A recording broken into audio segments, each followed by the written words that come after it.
जय हिंद दोस्तों। कैसे हैं आप सभी का आपके अपने चैनल दीप एजुकेशन चैनल पर बहुत बहुत स्वागत है। हम अपनी ऑब्जेक्टिव सीरीज को आगे बढ़ाते हुए कंटिन्यू सीरीज कर रहे हैं और आपको जो भी पीएससी रिगार्डिंग या पीवी रिगार्डिंग जो भी क्वेश्चंस हैं, डाउट है या उसके सिलेबस से रिगार्डिंग कोई भी क्वेश्चंस या डाउट है, आप हमें बेझिझक हमारे डिस्क्रिप्शन बॉक्स में दिए गए link, Telegram link, Facebook link और इंस्टाग्राम लिंक पे जाकर हमें मैसेज कर सकते हैं। और इस सीरीज को हम आगे बढ़ाते हैं। हमारे सामने पहला क्वेश्चन है, बांधवगढ़ के किले का शिलालेख किस भाषा में है। पहले हम जानेंगे कि बांधवगढ़ किला कहाँ है। बांधवगढ़ किला हमारे बांधवगढ़ नेशनल पार्क है, जो बांधवगढ़ राष्ट्रीय उद्यान है वहां स्थित है। बांधवगढ़ जो किला है हमारे उमरिया जिले में स्थित है। बांधवगढ़ के किले का निर्माण हमारे रीवा रियासत के जो महाराजा थे व्याघ्रदेव जी, उन्होंने इस किले का निर्माण कराया था 2000 वर्षों पहले। और इस बांधवगढ़ किले का जो खासियत ये है कि ये 52 पहाड़ियों से घिरा, मतलब ये किला जो है ना 52 पहाड़ियों से घिरा हुआ है कहा जाता है।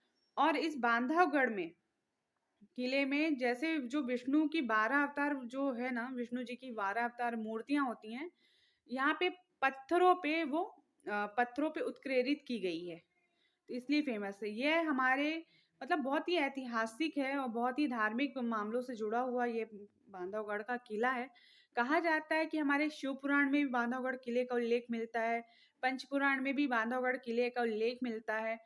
और बांधवगढ़ का जो किला है ना, रीवा रियासत के मतलब जो शासक थे, हमारे महाराजा थे, उन्होंने बनवाया था। कहाँ बनवाया था? उमरिया जिले में बनवाया था। कहा जाता है कि जो बांधवगढ़ का किला है ना, तो रीवा तक एक सुरंग गई हुई है, उस सुरंग के माध्यम से लोग रीवा तक पहुंच जाते थे। मतलब पहले के राजा महाराजा ऐसे ही बनवाते थे कि सुरंग जरूर बनवाते थे, सुरंग के जरिए वो अंदर ही अंदर आते थे। अगला क्वेश्चन है, नरवर किला। नरवर किला निम्न पर्वत श्रेणी में स्थित है। तो हमारा जो नरवर का किला है, ऑप्शन नंबर ए विंध्य पर्वत श्रेणी पे स्थित है। विंध्य पर्वत श्रेणी में नरवर का किला हमारे शिवपुरी जिले में स्थित है। हमारे जो नरवर का किला है वो काफी पुराना किला है और इसे राजा नल के द्वारा इस किले का निर्माण करवाया गया था। यह बहुत ही ऐतिहासिक किला है जो आज भी अपना वर्चस्व स्थापित किया हुआ है। तो हमारा नरवर का किला का उल्लेख महाभारत में भी मिलता है, जिसे निषाद नगर के नाम से जाना जाता है। तो नरवर का किला हमारा कहाँ है? विंध्य पर्वत श्रेणी में। अगर पूछा किस जिले में स्थित है, तो शिवपुरी जिले में स्थित है। नरवर एक नगर है वहां पे। अब क्वेश्चन नंबर 3 हमारा है, जबलपुर में स्थित महत्वपूर्ण किला कौन सा है। तो ये तो हम आंख बंद करके भी लगा देंगे कि मदन महल किला। जबलपुर में option number A Madan Mahal किला जबलपुर में स्थित है, जो कि जमीन से 500 मीटर ऊंचाई पर स्थित है। गौड़ शासक हमारे मदन शाह थे, उन्होंने इस किले का निर्माण कराया था। कहा जाता है ये मतलब इन्होंने युद्ध के दौरान इस किले का निर्माण करवाया था। इसमें सैनिक छावनी भी है, कहा जाता है सैनिक भी साथ में रहते थे इनके। फिर है, मध्य प्रदेश में सवाई सिंह की समाधि कहाँ स्थित है। तो हमारे मध्य प्रदेश में सवाई सिंह की समाधि जो है, ऑप्शन नंबर बी छतरपुर जिले में स्थित है। जो हमारा छतरपुर है, वहाँ सवाई सिंह की जो समाधि है, एक बुंदेली शैली का स्थापत्य कला वहाँ देखने को मिलता है। और इनकी समाधि के चारों ओर एक आयताकार में है और चारों ओर एक बड़े बड़े गुंबद हैं और छोटे छोटे भी गुंबद बनाए गए हैं चारों ओर। और इसकी जो आंतरिक ऊपरी की जो किनारों की वॉल है ना, उसको मतलब दीवार पेंटिंग की गई, चित्रों के द्वारा इसे बनाया गया है। और चारों कोनों में एक गोलाकार गुंबद है। छोटे छोटे गुंबद जो है आमतौर पे इसके चारों ओर ऐसे बना दिया गया है। तो मेन ये है, बुंदेली शैली स्थापत्य कला को प्रदर्शित करता है इनकी जो समाधि है। तो राजा सवाई सिंह की समाधि हमारी छतरपुर जिले में है और यह बुंदेली शैली सभ्यता को प्रदर्शित करता है। अगला क्वेश्चन है, मध्य प्रदेश में होशंग शाह का मकबरा कहाँ स्थित है। तो हमारे होशंग शाह का मकबरा हमारे मांडू, जो कि धार जिले में स्थित है, वहां पे हमारे होशंग शाह का मकबरा स्थित है। कहा जाता है कि इस मकबरे को अविश्वसनीय है, मतलब इस मकबरे में जो भी है गुंबदे और मेहराबे है ना, यह ताजमहल के लिए प्रेरणा रही। इस मकबरे के द्वार पर एक नीले तामचीनी सितारे और दक्षिण का इसका द्वार है ना, कमल के फूल यहाँ की संरचना को आकर्षण बनाते हैं।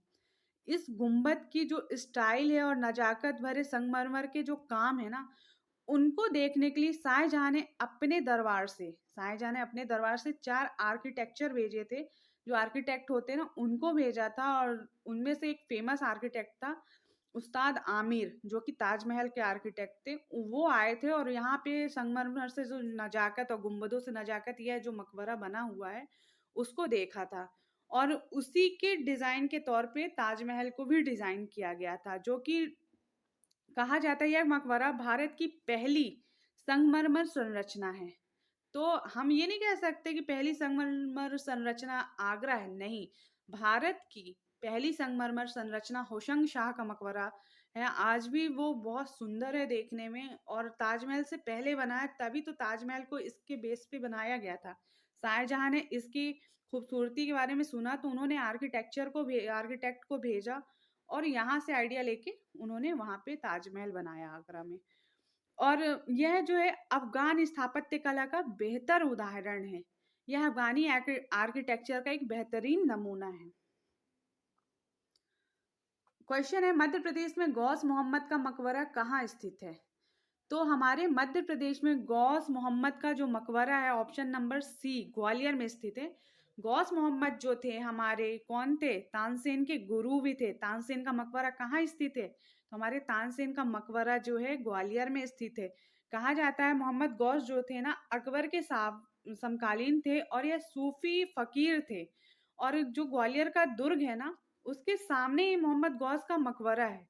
यह मुगल काल की प्रारंभिक कला का नमूना है, बताया जाता है। मोहम्मद गौस का जो मकबरा था अकबर के द्वारा बनवाया गया था। और यहाँ पे भी जैसे फतेहपुर सीकरी में जो मकबरा है ना, यहाँ पे भी लोग धागा बांधकर मन्नतें मांगते हैं। आज भी मतलब यहाँ पे बहुत शानदार इनका मकबरा बना है, और यहाँ पे भी लोग धागे बांधेंगे और मन्नत मांगते हैं। हम तो जानते हैं हम इंडियन हैं, जहाँ जाएंगे वहाँ धागा बांध के मन्नत मांगते हैं। तो सबकी अपनी अपनी धार्मिक आस्था है। अगला क्वेश्चन है हमारा, महमूद खिलजी की कब्र कहाँ पर स्थित है? तो हमारे महमूद खिलजी साहब जो थे, उनकी कब्र हमारे कहाँ स्थित है? मांडू पर स्थित है। ऑप्शन नंबर ए, मांडू पर स्थित है। अगला क्वेश्चन है, रानी दुर्गावती की समाधि मध्य प्रदेश में कहाँ पर स्थित है? हमारी जो गौड़ शासिका थी, गोंडवाना की शासिका थी रानी दुर्गावती, उनकी समाधि हमारे जबलपुर में स्थित है। जबलपुर के पास एक बरेला है। युद्ध के दौरान उनकी वहीं पे मृत्यु हो गई थी, वहीं पे वो वीर गति को प्राप्त हो गई थी, तो वहीं पे उनकी समाधि बनी हुई है। और रानी दुर्गावती के सम्मान में ही रानी दुर्गावती विश्वविद्यालय खोला गया है। वहाँ पे एक म्यूजियम भी है। और ये मतलब जो रानी दुर्गावती थी, भारतीय इतिहास की सर्वाधिक प्रसिद्ध रानियों में से गिनी जाती हैं। तो रानी दुर्गावती की समाधि हमारे कहाँ है? ऑप्शन नंबर डी, जबलपुर में। हमारा अगला क्वेश्चन है, बाबा शाहबुद्दीन की मजार कहाँ स्थित है? तो हमारे जो बाबा शाहबुद्दीन थे ना, उनकी मजार हमारे नीमच में स्थित है। कहा जाता है जो बाबा जो साहबुद्दीन थे ना, वो बरेली जिले के थे, यूपी के बरेली जिले के थे। और बाबा शहाबुद्दीन एक चमत्कारी बाबा थे। ये एक सैनिक थे, और अपने चमत्कार से अफसरों का मन मोह लिए थे। और भाई बाबा तो बाबा होते हैं। और बाबा साहबुद्दीन की जो मजार है हमारे नीमच पे है। और हर साल फरवरी के माह में 4 दिन का उर्स लगता है। तो ये चीज याद रखिएगा कि बाबा शहाबुद्दीन का उर्स कहाँ कब लगता है? फरवरी में लगता है। कहाँ लगता है? नीमच में लगता है। और बाबा शहाबुद्दीन की मजार कहाँ स्थित है? तो नीमच में स्थित है। 3 क्वेश्चन हमारे इससे निकल गए। तो अगले क्वेश्चन की ओर हम आते हैं। निम्न में से किसकी छतरी मध्य प्रदेश में स्थित है? तो हम बात करें अगर चौन सिंह की, बाजीराव की और मस्तानी बाई की, तो तीनों की जो छतरी है ना, मध्य प्रदेश में स्थित है। हम आते हैं ऑप्शन नंबर ए, चौन सिंह के बारे में। हमारे जो चौन सिंह थे, हमारे नरसिंहगढ़ के, हमारा जो एक नरसिंहगढ़ है, वहाँ के एक कुंवर थे चौन सिंह, जिन्होंने 1857 में जो युद्ध हुआ था ना, उस युद्ध में अपने 2 अंगरक्षकों के साथ शहीद हो गए थे। कहाँ पे शहीद हुए थे? सीहोर में हुए थे। सीहोर क्या? भोपाल का एक जिला है, सीहोर जिला। वहाँ पे ये मतलब शहीद हुए थे राजा चौन सिंह, जो नरसिंहगढ़ के थे, और अपने 2 अंगरक्षकों के साथ शहीद हुए थे। ये पहले शहीद कहा जाता है 1857 की क्रांति के, ये पहले शहीद थे राजा चौन सिंह। तो इनकी जो छतरी है मध्य प्रदेश के कहाँ पे स्थित है? सीहोर में स्थित है। दशहरा बाग जो होता है वहां पर इनकी छतरी देखने को मिल जाती है।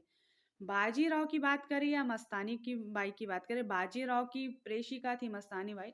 तो बाजीराव की भी जो छतरी है ना, हमारे नर्मदा के दक्षिण किनारे रावेर खेड़ी में स्थित है, और ठीक सामने इनकी मस्तानी बाई की भी छतरी मौजूद है। तो हम अगर बोलें कि छतरी मध्य प्रदेश में किन किन की है, चौन सिंह, राजा चौन सिंह की भी है, बाजीराव की भी है, और मस्तानी बाई की। चौन सिंह बहुत फेमस नाम है, जो हमारे 1857 के संग्राम के पहले शहीद थे, राजा चौन सिंह थे। और यह कहाँ के राजकुमार थे? नरसिंहगढ़ के राजकुमार थे। आप सभी का बहुत बहुत धन्यवाद। और टॉपिक रिलेटेड आपको जो भी क्वेरीज हो, आप हमें कमेंट सेक्शन में ज़रूर बताएं। और दोस्तों प्लीज़, अभी भी वक्त है, अभी नहीं तो कभी नहीं, क्योंकि हम डेली आपको 8 से 10 क्वेश्चन करवा रहे हैं। उन 8 से 10 क्वेश्चन में हम कम से कम अगले 8 से 10 क्वेश्चन और फैक्चुअल कवर करते जा रहे हैं।